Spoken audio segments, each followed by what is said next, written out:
Thanks for joining us today. You're listening to the Women's Broadcast Television Expert Spotlight Show. And WBTVN is all women's internet television station with content that is produced by women and for women. And I'm really excited about being here today with our guest. And I want to share a little bit about her. Her name is Andrea Payne. And Andrea is a research scholar and holds an MA in psychology. Andrea, thank you so much for joining us today. I think that you had mentioned to me that it's not really, it's Andrea, right? Andrea. Yeah. Okay, because your parents used to correct that all the time, right? So tell me a little bit about yourself. I grew up on a farm in Danville, Ohio, with my parents and my two younger brothers, and I greatly enjoyed this childhood living there. It's a very simple life, and I joined the United States Army at the young age of 17, and I actually got to start playing musical instruments at a very young age. I played the piano, the saxophone, the tuba, the percussion, and I actually got to play with Liza Minnelli in the New York Harbor. Wow. Yeah, so wow, let me say that. Wow, that's amazing. Yes, I really didn't even know what I was doing at that young age, I must say. You kind of get through those things and then you think back, oh my gosh, what did I just do, right? Yes, and I was one of the youngest players in the band, actually. I got to do that for 3 years when I was in the Army, and it was really, looking back, it was very fascinating.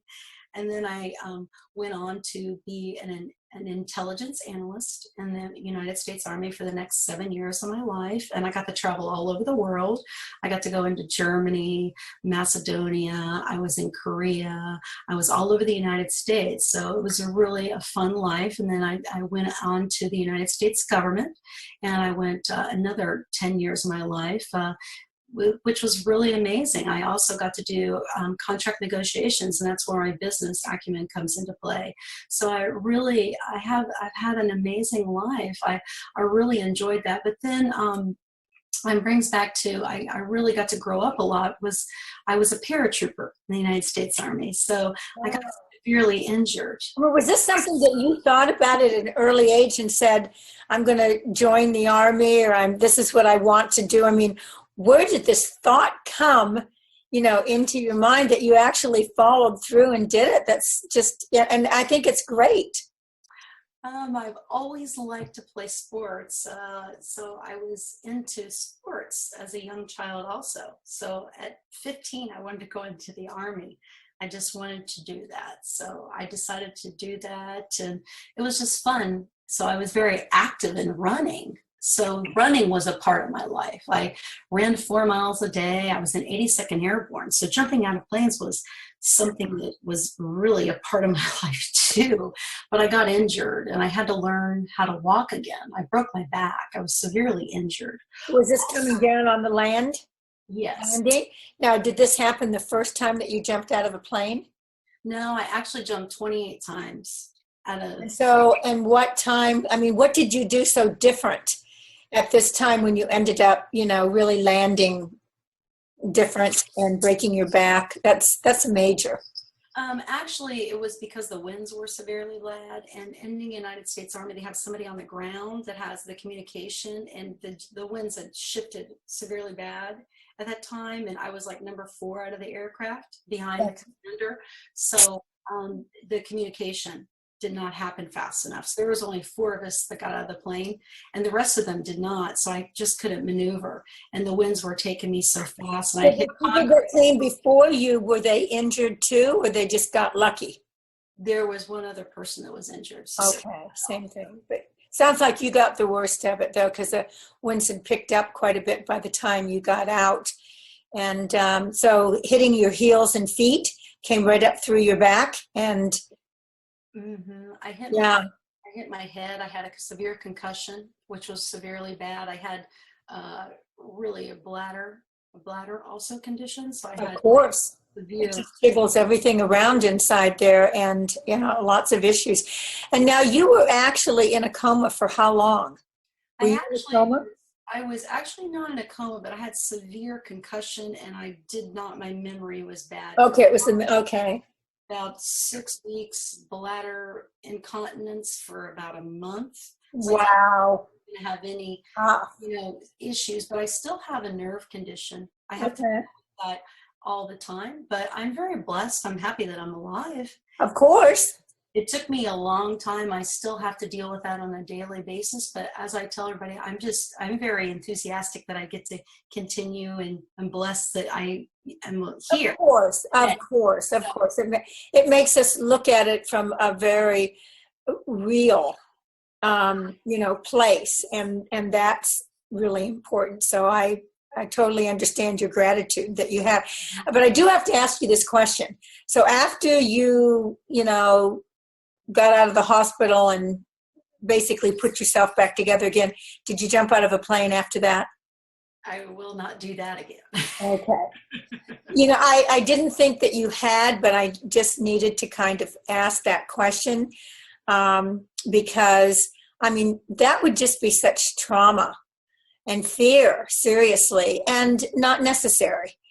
Some things in life is, okay, dust yourself off, get up, get back on the horse, whatever it happens, to be. I'm just using that as a metaphor, but it's really about some things you don't need to put yourself through again, and especially with all the aches and pains and rehab basically that came in to get you to where you are today. So Yes. very interesting.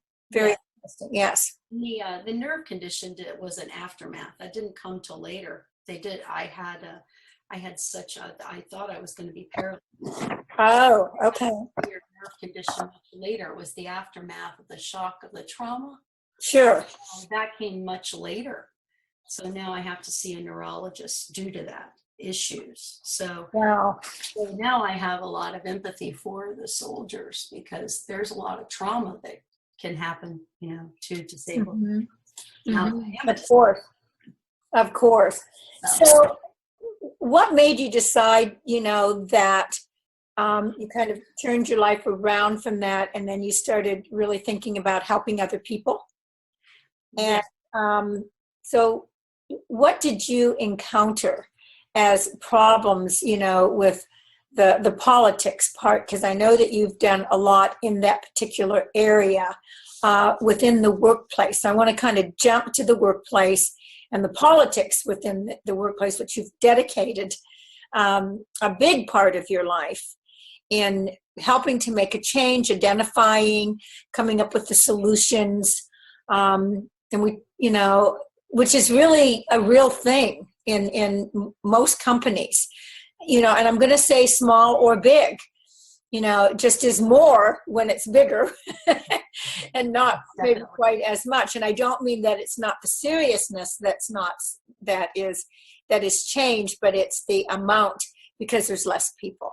So I'd like to get your take on that.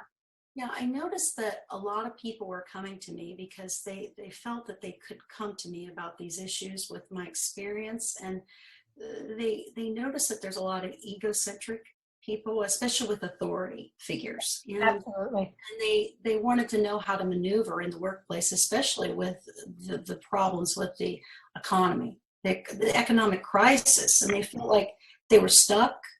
And they were trying to get positions outside of their workplace, and they're like, I can't find my way out. I want to get another position, but I really can't deal with the politics in my workplace. And it really doesn't matter what position they were sitting in. This is just people that really just had administrative assistant positions. These were people that were just really people in their 20s, 30s, 40s, 50s. I mean, I don't want to be biased against anyone. It could be any position. They were just trying to find their way. Exactly. And so I found myself taking my tools that I have in my toolbox that I used, in the general staff. We all have that little toolbox that we carry around with us, and we open it quite often to pull out the things that we need most at the time. Yes. Right. And I was just showing them, hey, just ask them for a meeting. It's okay. Even people that are egocentric will have a meeting with you. And pretty soon they were able to befriend them and talk with them, and it was okay. And then they felt more comfortable. And some of them were actually getting some promotions. And it was easier for them to be in the workplace. And then actually some of their depression was going away, and anxiety. And anxiety and depression go hand in hand. I call, them, one is a big brother to the other. Yeah, they're just twins is really what you're talking about here. Right. Yeah, absolutely. But what made you turn into working, within the workplace and dealing with the politics of it all? I believe because I saw a lot of people in bed. I mean, they couldn't even get up and go to work because they said, I can't go to work because of the politics. Mm-hmm. And they were saying they were self-medicating with probably, I'd have to say, alcohol. And I say that's really, really sad. They weren't even going and seeing mental health professions. And I really don't want to see people going and self-medicating. And I have various colleagues. Not with alcohol, anyway. I didn't want to see people doing that. They're like, chocolate might even be better. No. Self-medicating yourself is not something I want to see. I have various colleagues working in even that area, and they would call me up and say, they're working on their PhDs, and they're saying there's so many people self-medicating with drugs and alcohol. And I go, well, why are they doing that? And they're like, they can't deal with the politics in their workplace. And I go, and then I saw a various trend. And this is a trend going on due to the economic crisis. And, right. And I thought, wow, this. And so I started taking notes. And this is where we start taking different notes, and more people are self-medicating themselves. Yeah. And that's kind of scary, instead of doing things like meditation and exercise. Of course. The obvious is never the route that we take. We want to feel instantly better within 5 minutes. So, yeah. So I'm sure that fear has a lot to do with, not wanting to let your boss or anybody else know that you're feeling the way that you're feeling, and therefore it's not being communicated, it's not being addressed, it's not going to go away. And sometimes, that fear keeps us from really doing the right thing, and that is looking for another job. And I'm not saying that that's easy, because it's not. It's absolutely not. I can tell you over and over again, a lot of people that have stayed within jobs that they were not having fun. There was no joy in their life with it, but they got they were getting a paycheck that either supports their families, if they're, or helps to pay the rent or buy the food and put it on the table, all of those necessary things in life. But I want to go back to the fear factor, which I think is, probably the number one cause that puts us behind instead of being able to break through and just say, let it, wherever it lands, but I need to come from my heart. I need to be honest about this, because always, many times you're not the only person that's sitting in that company and dealing with the same things.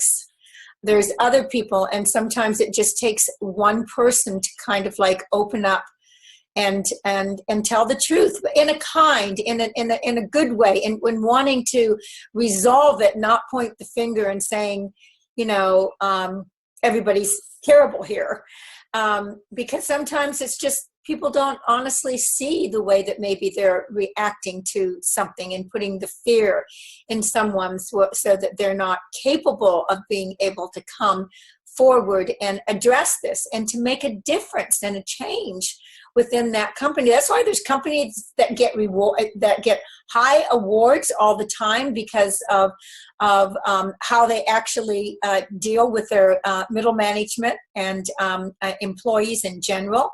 And that usually comes from the top down, because if it's not happening at the top, I can tell you it's not happening on the way down either.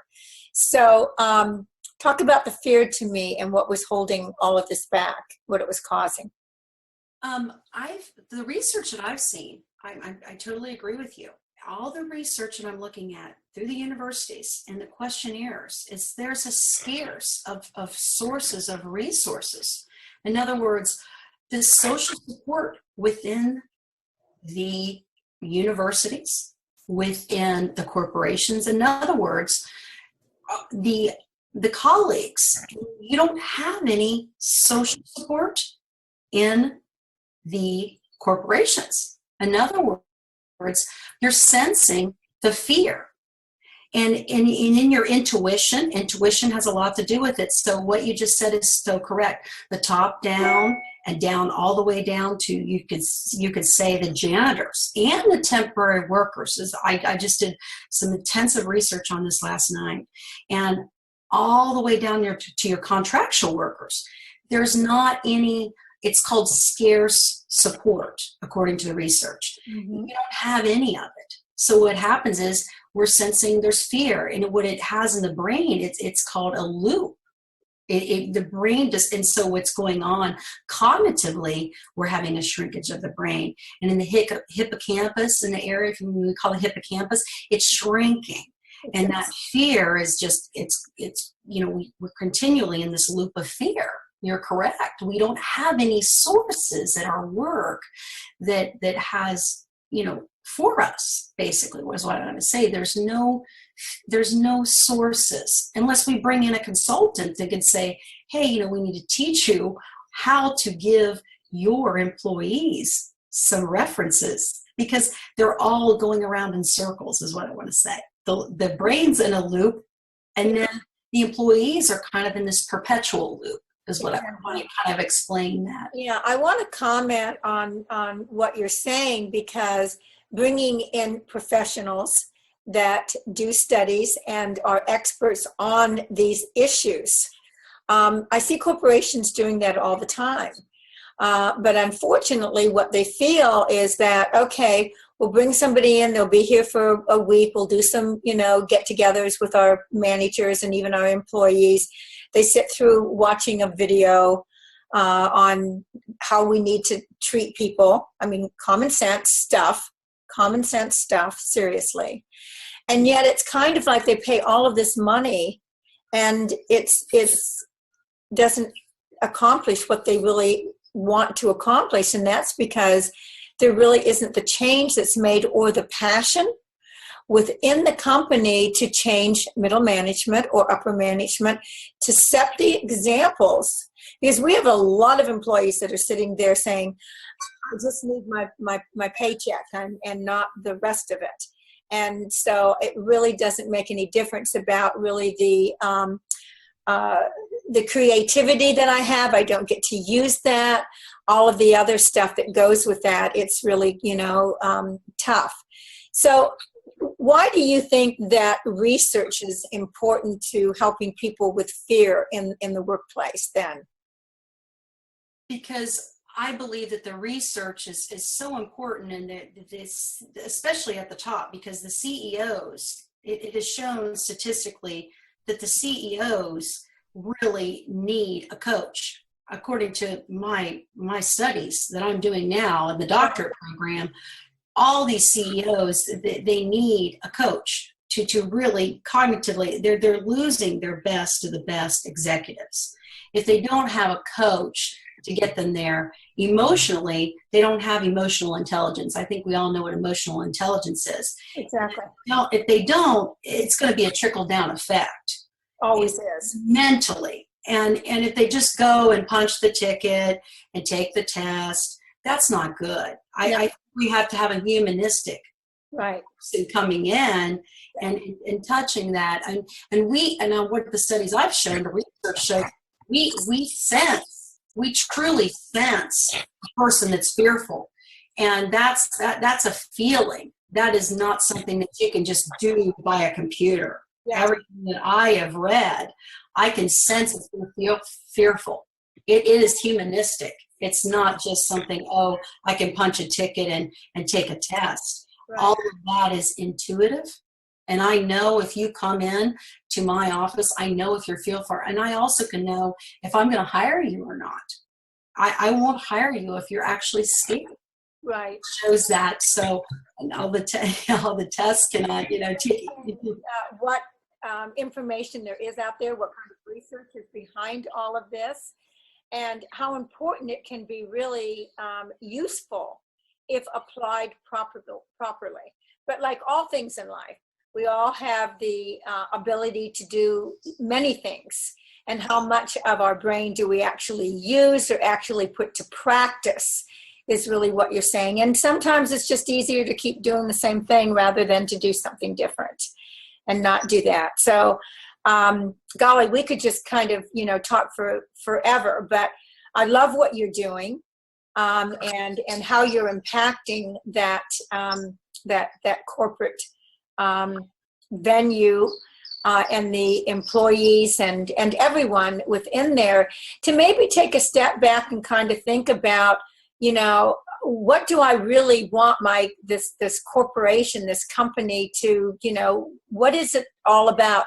Not the fact that it's making money, it produces, good products or what sales or whatever it happens to do, but what about the people that come into our lives and that spend more time there than they do at home with their families in the majority of cases? And what does that really look like to them? Am I providing what I can within the budget that I have to at least give them some joy in their life and happy to be part of what's been created here? And I think that until we get to that point, mentally and intelligently, instead of just looking at the bottom line of money.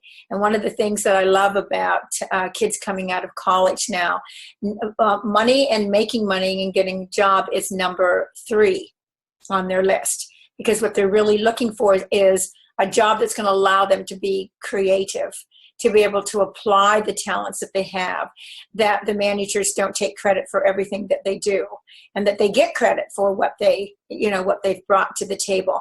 And we should be looking for people like that to be joining. As I know that you agree with all the things that I'm saying, but sometimes it just doesn't get, it's not out there. And we need to do that more. So I'm so grateful that you were on the show today, and I hope that you'll come back again because we can just, talk about a lot more. So Andrea, I want to thank you for that. And I actually want to thank our viewers for being with us today here at the WBTVN Expert Spotlight Show. And if you're interested in having an interview with us or being a part of the